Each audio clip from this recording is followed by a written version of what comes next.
Review and suspension scenarios. In this lesson you're going to discover the different types of reviews and suspensions there are and how to deal with them. First of all, do not panic. Over the past 6 months, Amazon reviews and suspensions have become more common.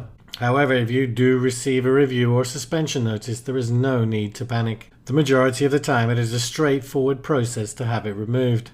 And please watch this lesson even if you currently have an approved account. So first, an account review. This is usually in the form of an email. It will ask you for a utility bill and it will also ask you for a business license. This is what it will look like. Now it does vary, but generally speaking, this is the type of email you'll receive.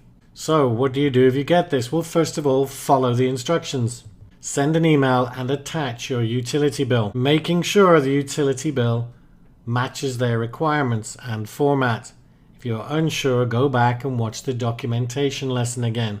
Tell them you do not have your business license yet. Tell them you have added a valid credit card to your account. Now, once you've done this, it can take a week for it to be approved, although sometimes it can be approved within a few hours. Another scenario is documents not verifiable. This may occur during your setup or after you've completed your account. It will either be an email or a page when you try to log into your Seller Central account. So this is the page you might see. Now I've blurred out the information, but as you can see, it's telling you it was unable to verify the document. Check your documents carefully. Make sure they follow all the guidelines we discussed in the earlier lesson. Upload them on the page again. Now with this situation, you should receive an answer within 48 hours, but once again, if they have a backlog, it can take longer. Now you also may receive an email. This is what the email will look like, and as you can see, it's pretty similar to the review email. The only difference being is they're telling you they were unable to verify the document. Now they don't always tell you what it is, but look at the instruction, but look at what it says. Then again, check your documents carefully. Make sure they follow all the guidelines we discussed in the earlier lesson. As you can see, it's the same process. And then email the documents to them.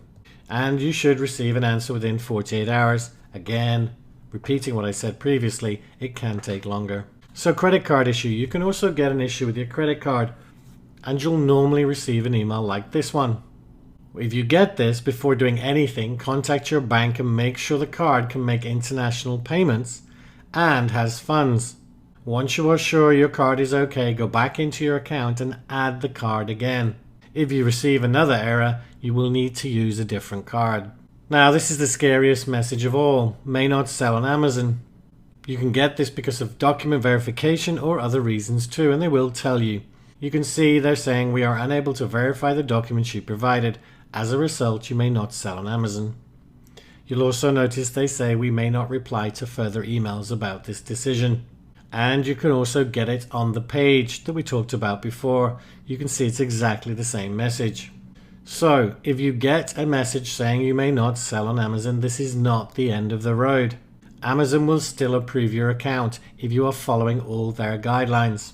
If you have this situation, then post in the community and feel free to tag me, and then either myself or one of the mentors will help. Now when it comes to contacting Seller Central support, when you contact support regarding creating your account, we recommend you always select the email option. Chatting to support can be beneficial, but it is more beneficial to have a written record of any issues.